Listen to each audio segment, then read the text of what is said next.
ന്യായോ അന്യായോ ഒക്കെ പരിശോധിക്കാൻ തെളിവുകൾ എടുത്തോ? സാക്ഷികൾക്ക് സംസാരിക്കാൻ അനുവാദം കൊടുത്തോ?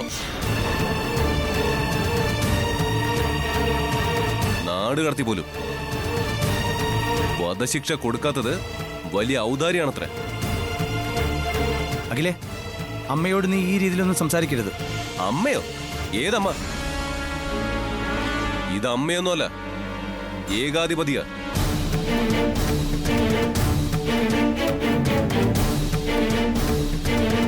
ഈ വീടൊരു സാമ്രാജ്യ അമ്മയ്ക്ക്.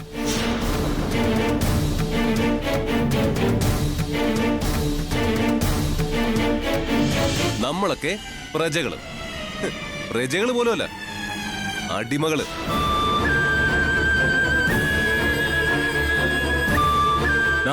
മതി അഖിലെ, നിർത്ത്. കൊള്ളാം. എന്നെ എതിർക്കാൻ വേണ്ടിയാണെങ്കിലും എന്റെ ചേട്ടന്മാർക്ക് ഒറ്റ അഭിപ്രായം വന്നല്ലോ, അത് മതി. പക്ഷേ ഏട്ടാ, ഞാൻ നിർത്താൻ പോകുന്നില്ല. എനിക്ക് വ്യക്തമായ ഉത്തരം കിട്ടിയേ ഞാൻ നിർത്തൂ.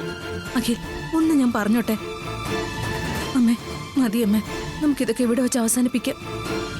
ആവശ്യമില്ലാതെ ആരും ഇവിടെ സംസാരിക്കണ്ട. എന്റെ ഭാഗം പറയാൻ ഞാൻ ആരുടെ സഹായം ആവശ്യപ്പെട്ടിട്ടുമില്ല. ഞാൻ ചെയ്തത് തന്നെയാ. അതിലൊരു മാറ്റവും കുറ്റബോധവും ഇല്ല. ഏകാധിപതിയെങ്കിൽ അതങ്ങനെ തന്നെയാ. ഏകാധിപതികളുടെയൊക്കെ അവസാനം എങ്ങനെയാണെന്നറിയാവോ?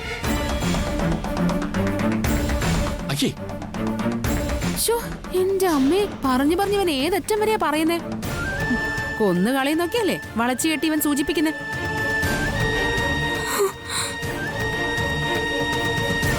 അച്ഛാ, എനിക്കിത് കേട്ട് നിൽക്കാൻ പറ്റില്ല. ആദ്യേട്ടാ, അരുണേ, നിങ്ങളുടെ അനിയനെ തളയ്ക്കണം, അല്ലെങ്കിൽ ഇവൻ ഈ വീട് കുത്തി മറിച്ചിടും. അച്ഛനൊരു തീരുമാനം പറ. അതിനു മുമ്പ് ഞാനൊന്ന് പറഞ്ഞോട്ടെ. എനിക്കൊരവസരം താ. അച്ഛാ, എന്റെ ഭാഗത്തുനിന്നൊരു വീഴ്ച വന്നു, അത് ഞാൻ സമ്മതിക്കുന്നു. ഒരു വീഴ്ചയും വന്നിട്ടില്ല. ഞാൻ പറയട്ടെ അഖിൽ സർ, ഞാൻ അമ്മയ്ക്ക് വാക്ക് കൊടുത്തിരുന്നു, അത് സത്യാണ്. പക്ഷേ ഇന്ന് ആ ചേച്ചിയെ ജയേഷ് ആക്രമിച്ചു. അത് ഞാൻ കണ്ടു, ഞാൻ ഇടപെട്ടു. ഞാൻ അവിടെ എത്തിയില്ലായിരുന്നെങ്കിൽ അവിടെ എന്തൊക്കെയാ നടക്കാന്ന് എല്ലാവർക്കും ഊഹിക്കാലോ. ഈ കുടുംബത്തോട് ജയേഷ് കാണിച്ചതൊക്കെ അറിയാലോ. ഞാൻ ബഹളം വെച്ചപ്പോ ജയേഷ് പോയി.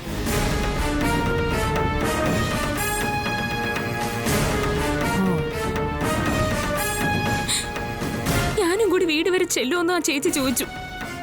അവരാകെ പേടിച്ചു പോയിരുന്നു. അമ്മേ, എന്നെയും അമൃതയെടുത്തെ ഐശ്വര്യടുത്തെയും അമ്മയും പോലൊരു പെണ്ണ് ഒരു സഹായം ചോദിച്ചു. ആ സമയത്ത് ആ ആളുടെ കൂടെ നിൽക്കുന്നതല്ലേ യഥാർത്ഥ സത്യം. എത്ര വലിയ ശബ്ദം ചെയ്തിരുന്നെങ്കിലും അവസരത്തിനൊത്ത് നമ്മൾ ഓരോന്നും ചെയ്യേണ്ടതല്ലേ അമ്മേ. ദൈവങ്ങൾക്കും ഇഷ്ടം അതായിരിക്കും. ഒരു കൊടും തെറ്റ് ചെയ്തിട്ട് അതിനെ ന്യായീകരിച്ചോണ്ട് വരുന്ന കണ്ടില്ലേ? പുറത്തുനിന്ന് ആലോചിച്ചു കൂട്ടിയതായിരിക്കും. ആനന്ദേട്ടാ, വാക്കിൽ ഉറച്ചു നിൽക്കുന്ന ആളാ ആനന്ദേട്ടൻ. ഞങ്ങളോട് ആനന്ദേട്ടൻ എപ്പോഴും പറയുന്നതും കൊടുത്ത വാക്ക് പാലിക്കണമെന്നാ. ഇവള് പക്ഷെ വാക്ക് തെറ്റിച്ചു. അതിന് ഞാൻ ശിക്ഷ വിധിച്ചു. ഇവളെ ഇവിടെ കയറ്റുന്ന പ്രശ്നമില്ല.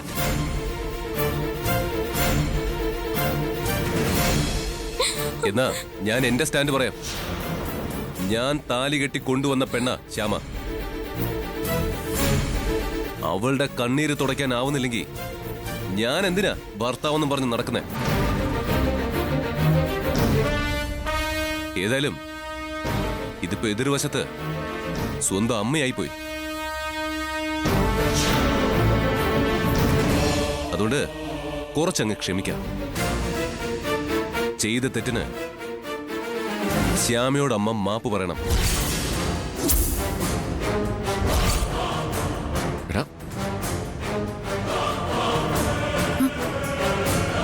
എന്നാ തൽക്കാലത്തേക്കൊക്കെ മറക്കാം. വേണം. നീ എന്താടാ പറഞ്ഞേ? അമ്മ ശ്യാമയോട് മാപ്പ് പറയണമെന്നോ? ദേ ഈ പറഞ്ഞതിന് നീ മാപ്പ് പറയണം അമ്മയോട്. കൊള്ളാം. നമുക്ക് എല്ലാവർക്കും കൂടി വല്ല വിഷവും വാങ്ങിക്കഴിച്ച് ജീവൻ അവസാനിപ്പിക്കുന്നതാ നല്ലത്.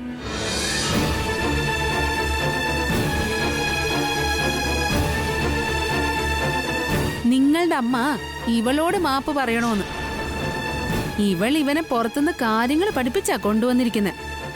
എന്നിട്ട് ഒന്നും അറിയാത്ത പോലെ നിക്ക. ഐശ്വര്യ, പ്രശ്നം ഒന്ന് തണുപ്പിക്കാൻ നോക്കുമ്പോ ഈ ആളി കത്തിക്കരുത്. അങ്ങനെ ആരും മാപ്പൊന്നും പറയേണ്ട കാര്യമില്ല. അച്ഛാ, ആരെയും വേദനിപ്പിക്കാനല്ല, ശ്യാമയുടെ മനസ്സിനേറ്റ മുറിവുണക്കാനാ ഇങ്ങനൊരു പരിഹാരം പറഞ്ഞത്. എന്റെയും മനസ്സ് ശാന്തമാക്കണം. എന്നാലും നിനക്കിത് എങ്ങനെ പറയാൻ തോന്നി? കുടുംബത്തിന്റെയും കമ്പനിയുടെയും പ്രധാന അവകാശി അമ്മയാ.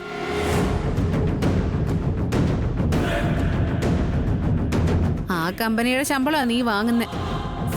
ശ്യാമയും അവിടുത്തെ ഉദ്യോഗസ്ഥയാ. നിങ്ങളുടെ ഇപ്പോഴത്തെ ആർഭാടമൊക്കെ ഈ അമ്മയുടെ ഔദാര്യോ.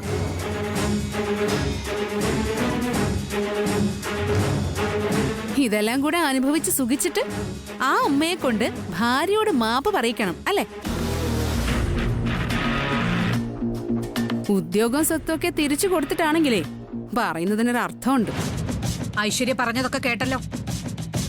ഞാൻ പറയാൻ ആലോചിച്ചതാ അവള് പറഞ്ഞത്.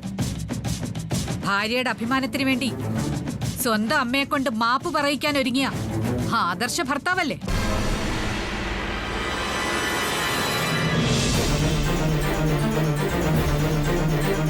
ഐശ്വര്യ പറഞ്ഞതിന് അർത്ഥമുണ്ട്.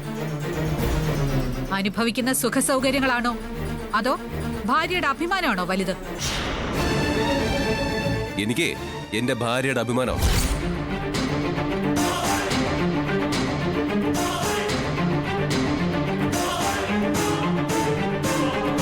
ഭാര്യയുടെ അഭിമാനം തന്നെയാ വലുത്.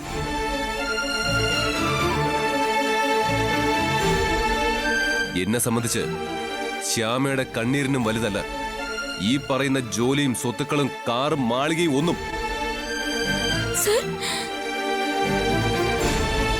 കുറെ കാലം ശ്യാമയുടെ കുടുംബത്തെക്കുറിച്ചും ശ്യാമയുടെ നിറത്തെക്കുറിച്ചൊക്കെ പറഞ്ഞ് അകൽച്ച കാണിച്ചു. ഇടയ്ക്കൊന്നും മനസ്സ് മാറി.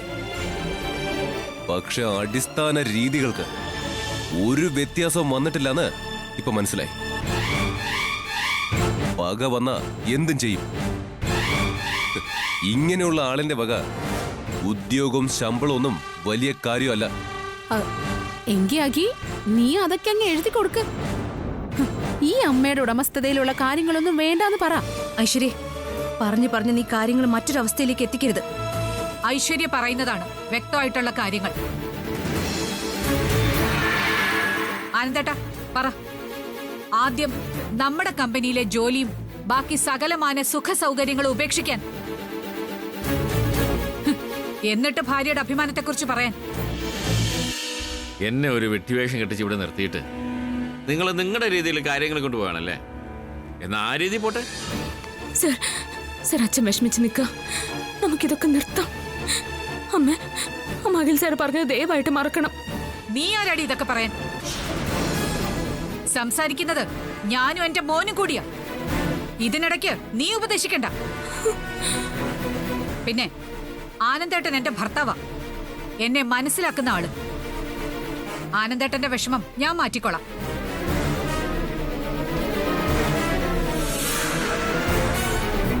ആനന്ദേട്ട, അവനോട് ചോദിക്ക്, ഇപ്പോഴുള്ള പദവികളെല്ലാം രാജിവെക്കാൻ പറ്റുമോന്ന്. അതൊന്നും വേണ്ട, കാര്യങ്ങളൊക്കെ ഇവിടെ അവസാനിപ്പിക്കാം. അഖിലേ, ശ്യാമേ, നിങ്ങൾ മുറിയിലേക്ക് പൊയ്ക്കോ. ഇല്ലേട്ടാ, കാര്യങ്ങൾ അവസാനിപ്പിക്കാന്ന് പറഞ്ഞില്ലേ, എല്ലാം ആരംഭിക്കാൻ പോകുന്നതേ ഉള്ളൂ.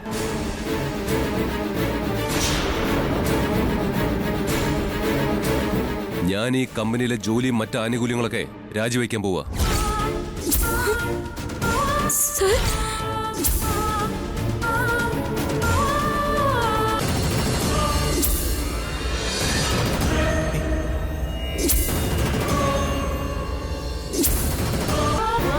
നാളെ തന്നെ രാജിക്കത്ത് തരും. എടാ മോനെ അഖിലേ, അഖി, നീ വെറുതെ മണ്ടത്തരൊന്നും കാണിക്കരുത്. വേണ്ട വേണ്ട, ഏട്ടന്മാരും ശ്യാമയുടെ ഭാഗത്ത് തെറ്റ് കണ്ടുപിടിച്ചല്ലേ. എടാ, അങ്ങനെയല്ല. അതുകൊണ്ട് ഒന്നും പറയണ്ട, ഞാൻ തീരുമാനിച്ചു കഴിഞ്ഞു. അഖി, അമ്മ ദേഷ്യത്തിൽ പറഞ്ഞതാ, അത് നീ വിട്ടേക്ക്.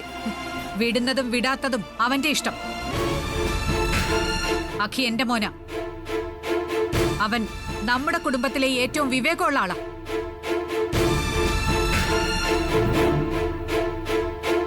പക്ഷെ അവന്റെ മനസ്സിനെ നമ്മുടെ നേർക്ക് തിരിച്ചുവിട്ടിരിക്കുക ഒരാള്. അമ്മ, ഞാൻ അവളോട് ചെയ്തത് 100% ശരിയായ കാര്യം. അതിന് മാപ്പ് പോയിട്ട് പോട്ടെ എന്ന് പോലും ഞാൻ പറയില്ല.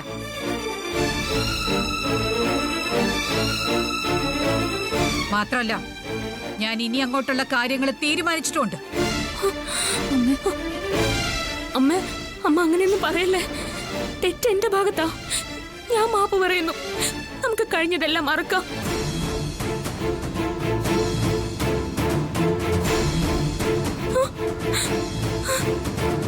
സർ, അമ്മയോട് മാപ്പ് പറ. എല്ലാം അവസാനിക്കട്ടെ. സർ, മാപ്പ് പറ.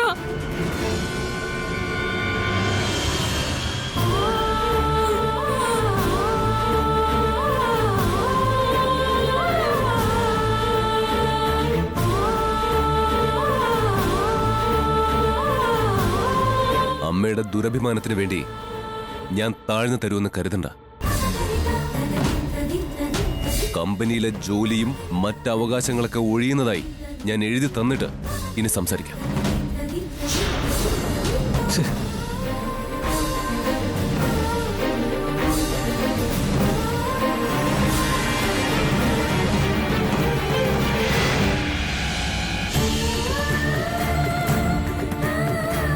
അഖി, കേട്ടാ, വേണ്ട.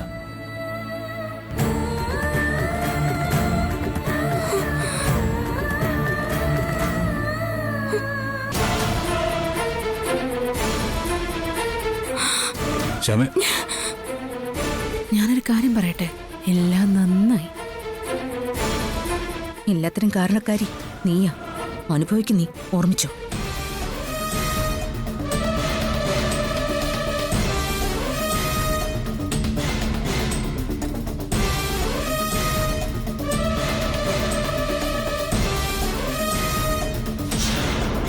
ആനന്ദേട്ടനെ വിഷമിപ്പിച്ചല്ല.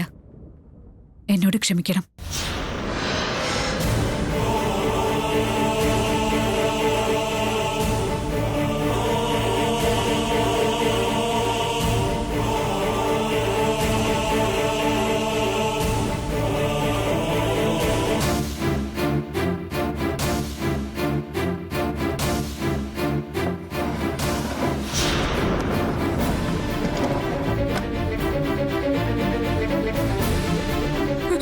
സർ, എന്ത് ചെയ്യാൻ പോവാ? ഞാൻ അവിടെ പറഞ്ഞത് കേട്ടില്ലേ? കമ്പനിയിലെ എല്ലാ സ്ഥാനങ്ങളും രാജിവെക്കാൻ പോവാ.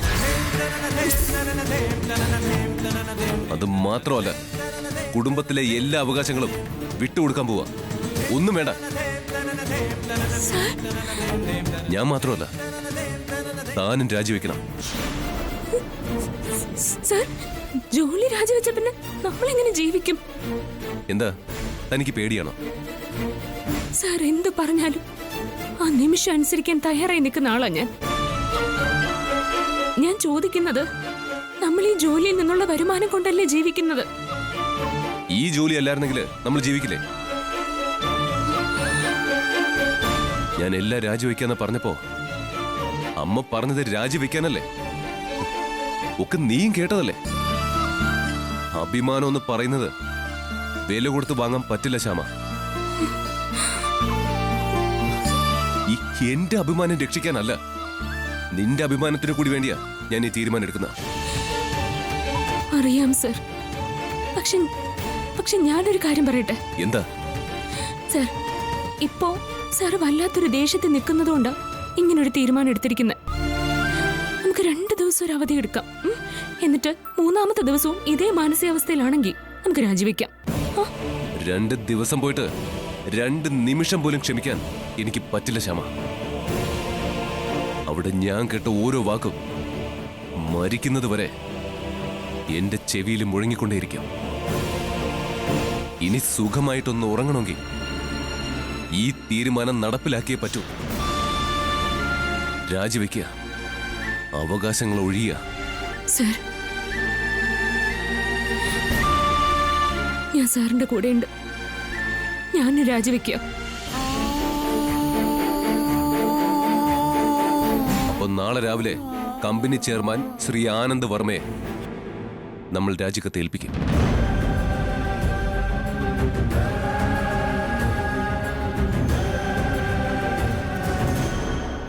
വസു, കാര്യങ്ങൾ കൈവിട്ട് പോവുകയാണ്. നോക്ക്, ഒരു പരിധി കഴിഞ്ഞാൽ പിന്നെ നമ്മൾ വിചാരിക്കുന്നിടത്ത് കാര്യങ്ങൾ നിൽക്കില്ല. ആര് പറഞ്ഞു? ഞാൻ വിചാരിക്കുന്നിടത്ത് തന്നെ കാര്യങ്ങൾ എത്തിക്കും. ഞാൻ വാശി പിടിക്കുന്ന എന്തിനാണെന്ന് ആനന്ദേട്ടൻ അറിയാലോ. ഈ കുടുംബത്തിലെ ഒരു ബന്ധവും തകരാൻ പാടില്ല. പക്ഷെ ഇപ്പൊ തകർന്നില്ലേ? നീ എന്തിനാ ശ്യാമയെ വീട്ടിൽ നിന്ന് പുറത്താക്കിയത്? അതെ, എന്തിനാ ഞാൻ അവളെ പുറത്താക്കിയ? ആനന്ദേട്ടൻ പറ. എനിക്ക് തന്ന വാക്ക് തെറ്റിച്ചതുകൊണ്ട്. അത് അവളെ സമ്മതിച്ചല്ലേ? നീ ശ്യാമയുടെ വശം കൂടെ ചിന്തിക്കുക. എനിക്ക് എന്റെ വശത്തു നിന്ന് മാത്രം ചിന്തിച്ചാ മതി. അതുമല്ല, അവളുടെ വശത്തു നിന്ന് ചിന്തിച്ചാലും ന്യായം എന്റെ ഭാഗത്താ. ശ്യാമയുടെ രക്തബന്ധോ കുടുംബ ബന്ധോ ഒന്നുമല്ല അശ്വതി.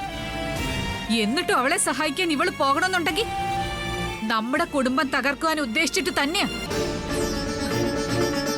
ആനന്ദേട്ടനോട് ചോദിക്കട്ടെ, ചില രഹസ്യങ്ങളായിട്ട് തന്നെ ഇരിക്കണ്ടേ?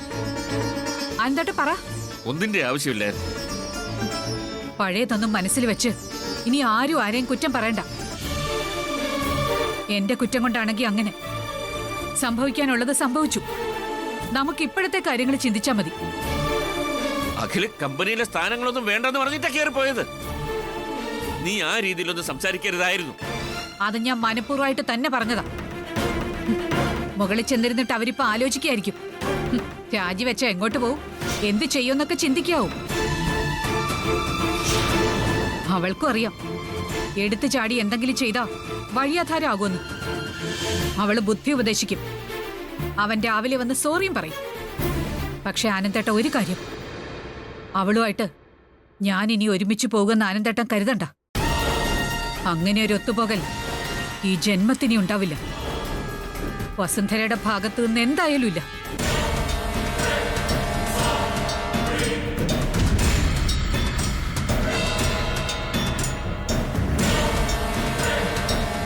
ഈ ഒരു വിഷയത്തില് ആനന്ദേട്ടൻ ഇടപെടണ്ട. ഒക്കെ ഞാൻ കൈകാര്യം ചെയ്തോളാം. ഒരു കാര്യം ഞാൻ ഒരിക്കൽ കൂടി പറയാം. ശ്യാമയായിട്ട് ഞാൻ ഒത്തുപോവില്ല. ആഖി അവളെ തള്ളിക്കളയുകയോ അല്ലെങ്കിൽ തള്ളി പറയുമെങ്കിലും വേണം. എന്നിട്ട് എൻ്റെ അടുത്ത് വരട്ടെ, അപ്പൊ ആലോചിക്കാം.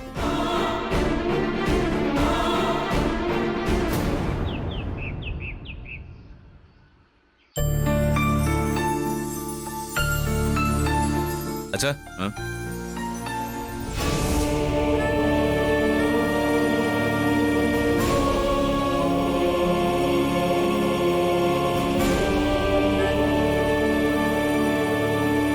എന്താ മോനെ? അച്ഛാ, അച്ഛന് ദേഷ്യം തോന്നരുത്, വിഷമവും വേണ്ട. ഇതിനെയും ഒരു ഇഷ്യൂ ആക്കണ്ട. എന്താടാ?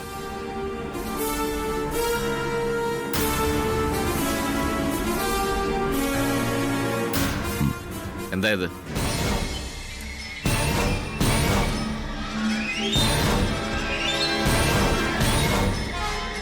ഞങ്ങള് ആ തീരുമാനം എടുത്തു വച്ചാ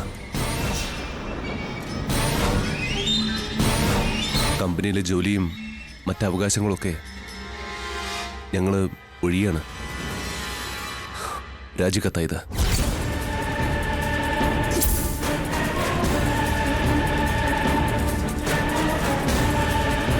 ഓക്കേ, ഒരു പ്രശ്നത്തിന്റെ പേരിൽ വാക്കുകൾക്കും കുറച്ച് ബഹളമൊക്കെ ഉണ്ടായി.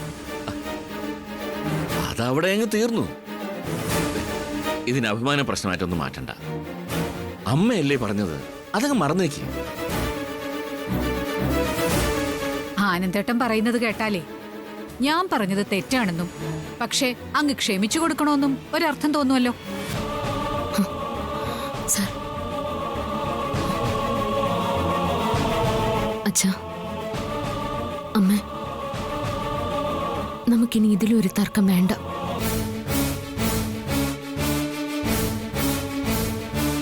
രാജിവെക്കാൻ ഇന്നലെ അഖിൽ സാർ തീരുമാനിച്ചപ്പോ ഞാനും തടഞ്ഞതാ. പക്ഷെ പിന്നീട് ആലോചിച്ചപ്പോഴാണ് മനസ്സിലായത് രാജി എത്രയും പെട്ടെന്ന് തന്നെ വേണമെന്ന്. ഓഹോ, അപ്പൊ അങ്ങനെയാണ് കാര്യങ്ങൾ. അച്ഛാ, എനിക്കറിയാം എന്നെ ഓഫീസിൽ ഉയർന്ന സ്ഥാനത്തിലെത്തിക്കാൻ അച്ഛൻ തന്ന പിന്തുണ. സ്വന്തം മകളായിട്ട് തന്നെ എന്നെ സ്നേഹിച്ചു. ആ കരുതലും സ്നേഹമൊന്നും നഷ്ടപ്പെടാൻ പാടില്ല എന്നെനിക്കുണ്ട്. അതുകൊണ്ടാ അഖിൽ സാറിന്റെ തീരുമാനത്തിനൊപ്പം ഞാൻ നിന്നത്. നിർത്ത്.